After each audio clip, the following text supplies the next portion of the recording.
여러분 안녕하십니까? 팡팡 터지는 바이블 마태복음 34번째 시간입니다.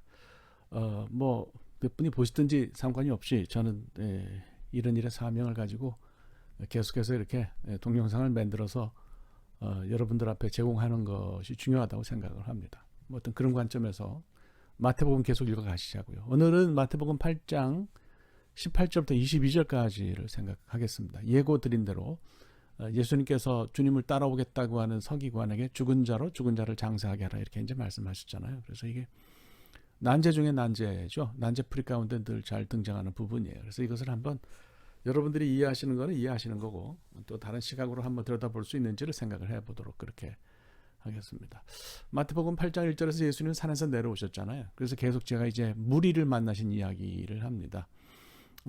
그래서 이제 따지고 보면 1절부터 22절까지 무리를 만나신 이야기가 계속 나오고요.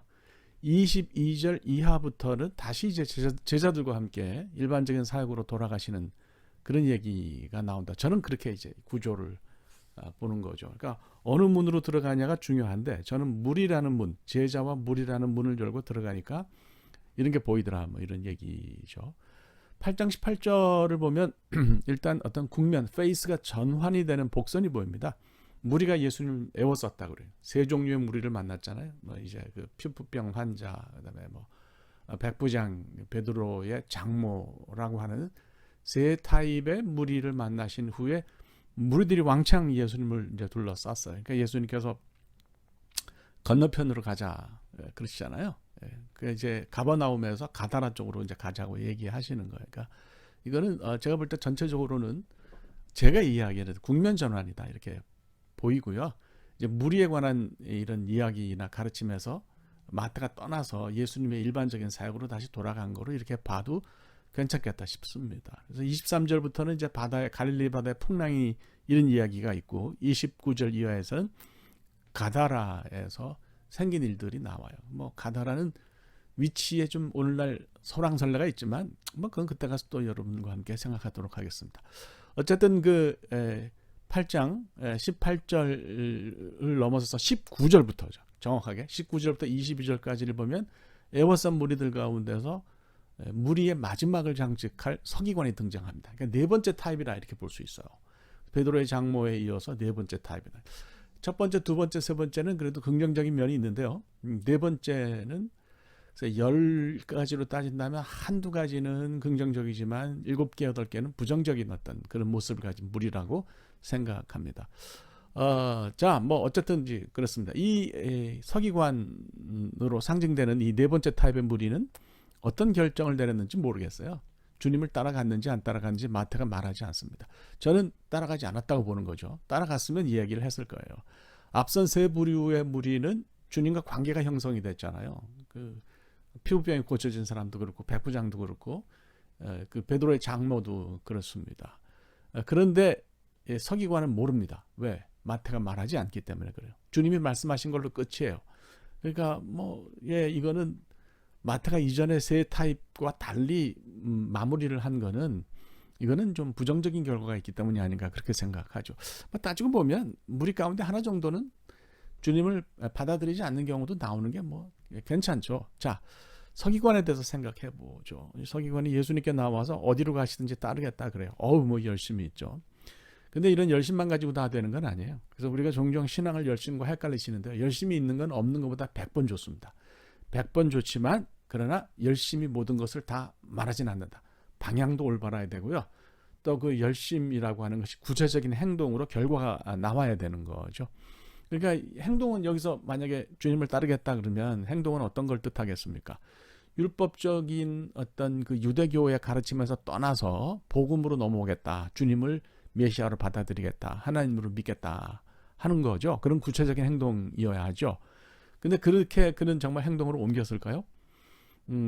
예수님은 이제 그 현재 삶을 떠나서 자기를 진실로 따르면 실제적인 고난이 있을 거라고 얘기를 하셨어요. 여우도 굴이 있고 공중의 새도 거처가 있지만 인자는 머리 둘 곳이 없다. 특히 인자는 머리 둘 곳이 없다는 건 나중에 좀 자세하게 설명하겠지만 죽음과 관계가 있는 표현이거든요. 그러니까 이 서기관이 무엇을 마음에 품고 예수님을 따르겠다고 할지는 몰라도 예수님 말씀하신 것은 마지막에는 십자가가 기다리고 있고 죽음이 기다리고 있다. 고난 끝에 죽음이다. 이런 얘기를 하신 거예요. 그래도 이제 내 삶을 떠나겠느냐 주님께서 이렇게 말씀하신 거라고 봐야 되는 거죠. 떠났을까요? 예, 모르겠어요. 하여튼 그 떠나는 주님을 따르는 데 있어서 장애물이 하나 등장하는데 이것이 이제 아버지가 돌아가신 사건의 장례 문제죠. 아유, 뭐 아버지가 돌아가셨으면 뭐 장례를 치러야죠. 특별히 불가항력적인 경우가 아닌다면은 뭐 장례를 치르는 게 맞는데 예수님이 이제 그런 얘기를 하셨어요. 죽은 자로 죽은 자를 장사하게 하고 너는 나를 따르라. 이건 무슨 소리겠어요? 이걸 그냥 예수님이 야, 넌 이제 나 따르면 끝이니까 내 집안일에는 더 이상 관심하지 말라고 그렇게 얘기하신 거예요. 예, 문자적으로 보면 뭐 그런 뜻인데 그걸 그렇게 받아들이면 난처합니다. 저는 그렇게 생각하지 않습니다. 어떤 그 선교단체에서 그 선교단체 이름 또 여기서 이야기하면 문제가 될 테니까 얘기는 안 하는데 벗어난 사람이 책을 썼어요. 자기 고백을 하는데 그 단체에서는 육신의 아버지를 작은 아버지라 그러는데요. 작은 아버지가 돌아가셨는데 나는 못 가겠다. 그래서 뭐 삼촌이 돌아가신 거는 가야 하지만 못 가도 이해한다 그랬는데 작은 아버지가 알고 보니까 이 육신의 아버지, 진짜 아버지를 말하더라는 거예요. 그러면서 이제 그 단체에 속한 사람들은 그래도 장례하러 안 가고 선교단체를 봤다는 얘기예요. 주님이 이렇게 하라고 하신 거냐? 그건 아니라는 거죠. 예, 우리가 그건 아니에요. 사람이 사람 할 도리를 다 오히려 하라고 하신 것이 주님의 가르침이에요. 그래서 죽은 자로 죽은 자를 장사하게 하라는 말씀 해석이 필요하죠. 죽은 자는 누굽니까? 기본적으로 세상 떠난 사람이에요. 그래서 아버지예요. 자, 율법으로는요, 유대 율법으로는 세상을 떠나면 율법을 지킬 의무에서 벗어난다고 봅니다. 뭐 당연하지 않겠습니까? 죽었는데 어떻게 계명을 지키겠어요? 그래서 율법을 지키는 것은 살아있을 때 하는 일이에요. 살아있는 산자의 몫이고요. 스올로 내려간다면 더 이상 율법을 지킬 의무에서 벗어난다는 거죠. 자, 그럼 이렇게 죽은 자를 장사하는 죽은 자는 뭐예요? 자, 유대교 장례 규정을 보면은 그 상주 아들이죠. 아들이나 가족이 장례를 치르잖아요. 장례를 치르는 동안만큼은 율법을 지키는 의무에서 벗어납니다. 그러니까 율법이 규정하고 있는 많은 어떤 그런 그 규정에서 그 가족은 상주는 이제 벗어나는 거죠. 그러니까 이제 율법을 지킨다고 하는 관점에서만 이런 율법 수호의 관점에서만 보면 상주는 죽은 사람의 아들은 죽은 사람과 마찬가지인 거예요. 율법을 지킬 의무가 없으니까 그 차원에서만 보면 그렇다 이렇게 우리가 볼 수가 있는 거죠. 그래서 이 아들이 장례가 끝나면 다시 일상생활로 돌아와서 율법을 지켜야 되는 거야. 죽은 자에서 산 자가 되는 거죠. 그래서 죽은 자로 죽은 자를 장사하라는 얘기는 그 얘기는 무슨 얘기이겠습니까? 그러니까 같은 그 죽은 자와 죽은 자를 장사하는 사람이 율법적 관점에서 보면 같은 차원이라는 거예요. 그러니까 그런 차원으로 가지 말고 이제는 율법적 차원을 떠나라고 하는 말씀으로 이것을 이해해야 되겠어요. 그러니까 너는 나를 따르라. 너는 그렇게 하지 말고 따르라. 이건 뭐 아버지가 죽었는데 무슨 아들 왜 다른 가족이 있겠냐? 왜 아버지 장례 가지 말고 예수님을 따르라 했느냐? 이렇게 이해한다면 그 선교회가 문자적으로 그거 받아들인 거하고 같다는 얘기죠. 21절이 굉장히 중요한데요. 21절을 보면 그 서기관이 내가 먼저 가서 아버지 장례를 치르고 오겠다. 먼저라는 말이 해석의 관점, 해석의 중요한 부분이에요. 포인트예요. 이건 먼저 할 일이 있고 나중에 할 일이 있다는 거 아니에요. 그러면 이건 무슨 얘기냐? 이렇게 볼 수 있다는 거예요. 장례가 두 개가 있다는 거예요. 하나는 아버지의 장례가 있고 하나는 예수 그리스도의 장례가 있다. 이렇게 볼 수 있다는 거예요. 이게 하나의 해석의 관점이에요. 그러니까 단순히 아버지 장례에 가지 말라고 하신 것이 아니라 누구 장례가 더 중요하냐는 것을 묻는 원칙적인 질문이에요. 율법을 떠나서 복음과 예수 그리스도의 십자가를 받아들일 준비가 되었는지를 묻는 그런 질문이에요. 제가 여기 이제 미시나 영어 번역본을 가져왔어요. 제가 6권짜리로 된 히브리도 있는데요. 자, 보세요. 두 번째.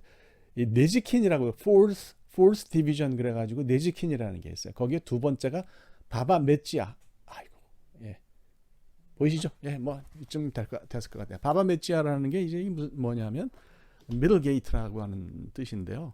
이 미시나는 전부 6개 디비전으로 되는데 6개 디비전 가운데 네 번째가 네즈킨이에요. 네즈킨은 모든 종류의 손해, 죽음을 비롯해서 손실이 생기는 걸 다 다뤄요.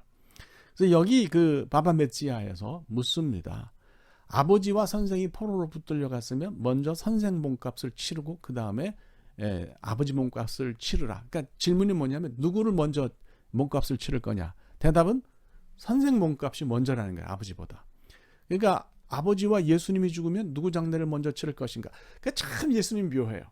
율법적 전통을 기반해서 서기관이니까 질문을 하시면서 내용은 실제적으로 율법을 떠나서 복음으로 오라고 하는 그런 요청인 거죠. 그러니까 뭐 아버지와 예수님의 죽음 가운데서 누구 죽음에 더 관심하느냐 이런 얘기 아니겠어요? 아버지 장례를 치르지 말라는 것이 아니라 이제는 유대교 토양에서 떠나서 복음으로 넘어와라. 그래서 머리 둘 곳이 없다고 하는 문장이 여기서 굉장히 중요하다는 거죠. 예수님의 죽음을 예고한 거예요. 따라와서 이걸 보겠냐 얘기하신 거죠. 그러니까 결론은 뭐냐면 죽은 자를 장사하게 하라는 얘기는 진실로 복음을 받아들이겠냐 하는 주님의 질문이죠. 이렇게 보시면 될 것 같아요. 대답이요? 모릅니다. 대답하지 않고 거기서 끝났어요. 저는 이제 이 사람이 결국은 주님을 안 따랐구나 이렇게 생각하죠. 이것도 물론 추측이지만 무리에게서 보는 어떤 부정적인 모습이라고 봅니다. 자, 여기서 이제 무리 얘기가 끝나고요. 드디어 이제 예수님께서 배를 타고 가시면서 국면도 전환이 됩니다. 그래서 다음 시간부터는 그런 전환된 국면에 관해서 여러분과 함께 나누도록 하겠습니다. 감사합니다. 고맙습니다. 여기까지 하겠습니다.